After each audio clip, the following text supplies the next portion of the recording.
Good day, Mr. Hanley. Now, how are you? I'm doing good. How are you? Good. Thank you for your interest in this position at Johnson & Johnson. So, tell me about yourself.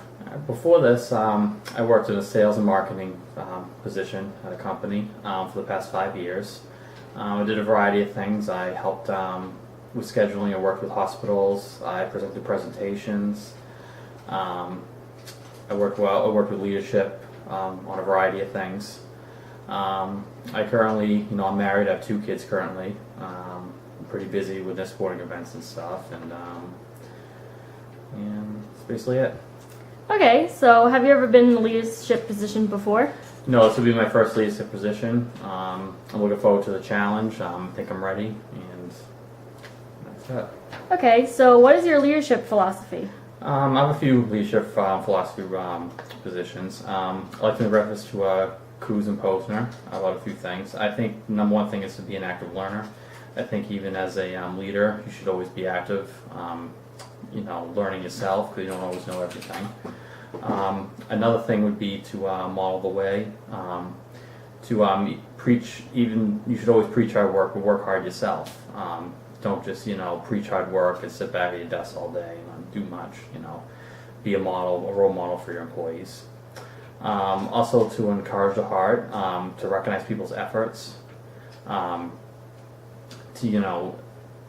help recognize people's efforts, and yes, you should. I think it's important to recognize people's efforts. To compliment them on what they have done, to show appreciation for what they have done. I think that's very important. I think they'll help with cooperation and motivation in the workplace. So I think those 3 things are the most important leadership philosophies I have at this time. Okay, so would you handle employee conflicts? Employee conflicts, I would be fair and listen to both sides. Based on what I hear from both sides, I would make a fair judgment call on what I think is appropriate. I'll then express my thoughts and solutions to both parties to hopefully resolve the conflict. Okay, so what would you look for in a new hire?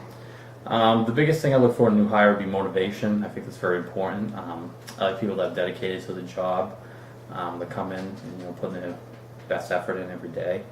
The second thing would be respect, and they can handle themselves under pressure. I think that's very important to be respectful to your coworkers, and to be able to handle yourself professionally under pressure, and don't let emotion get the hold of you. The third thing I'd like to see a new hire would be to be detail oriented, since this is a job that involves in the medical field somewhat, that I feel it was very important to be detail oriented. And even though I'm that way, I'm detail oriented, so that's what I like to see in a new hire. I understand people have different learning styles and may not be as detailed as I am, but I think those 3 things are the most important factors in what I look for in a new hire. Okay, so how would you go about firing an employee? Fire employee, this is a challenge. I figured I'd be asking this question because this is a management position. So I did some research on it. I found some information from NOLO, a legal website, and there was a good article written by Amy Delpo, and about some steps how you go about firing an employee. And I think what I would do, based on reading that and my own conclusions, is I'd first gather the employee's personal file. I'll go over documentation that led to the decision to let the employee go. I'll also go over any review any coaching or help that we have given the employee that he has not done well. Obviously didn't work. After I get his file together, I would hold a meeting. I'll call the employee in to meet in my office in a quiet, private space. I'll either do this by setting a time or just calling them in, depending on the work environment. I'll then go over with the employee my decision to let them go. I'll explain the reasonings based on what I've found in the employee's file and what we have done as a company, and try to help them, and how that's been unsuccessful.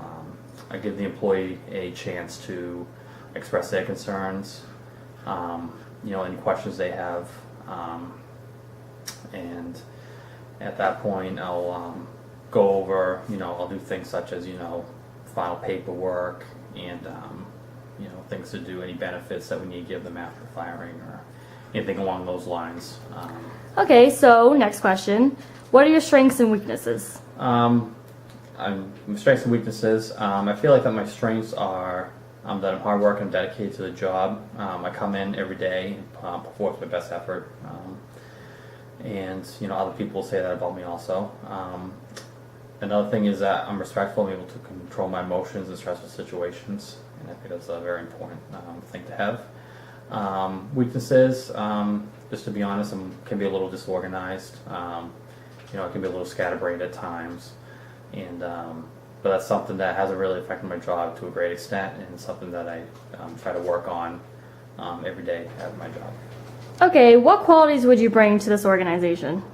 Qualities from the organization. I'll refer to Kuz and Posner on this because they just wrote a great book about leadership and management in general. I think the first thing I would do is I would model the way. I'll be clear about my principles. I'll lead by example. If I express hard work, if I want my people to work hard based on what I say and do, I'll do the same myself. Or lead by example. Next, I would inspire a shared vision. That's another thing he mentions. I'll do this to be creative and think outside the box. To do things that might be a little different, that I feel like could benefit the company and my employees. But before I start a project or anything, I'll have a clear idea what the results should be before I begin a project. Another thing I'll do is kind of challenge the process. I'll be innovative on ideas to improve the company and my employees. I'll take some risks, do some experimenting, take some risk. Working from small gains. I know this may sound a little risky, and I'm going to get in over my head, but I'll think things through and make sure that won't be the case. Next thing I'll do is I'll enable others to act. I'll foster collaboration by building trust in relationships with my employees. I won't just be a dictator as a boss. I'll give some power to my employees to help them strengthen themselves and develop themselves as an employee. I think that's very important, and just overall have good relationships with my employees, good collaboration. So the last of the 5 practices of leadership that Kuzes and Posner mentioned is encourage the heart. Basically, that means to recognize not patients, but employees for their efforts. You can do this for rewards, or just simply going up to them and saying, thank you for what you've done. Just being, basically show them that you care about their work and recognize their efforts. So I think that's how I go about that. And so for a grade in this class, I think anything B plus or an A minus would be reasonable. I know I have a high grade right now. I believe I have a 94, 95 average. But I feel most of the time, most of the weeks, I put 100% effort in. There were probably a couple weeks where I'll be honest, I didn't put 100% effort, maybe 80, 90%. I was extremely busy with a couple things. But the vast majority of the time I put in my full effort into this class. It was a very interesting class. I thought it was probably one of the most interesting classes I've taken so far in the program. And I think based on my performance and my grades so far, a B plus or an A minus would be a good fit for a grade in this class.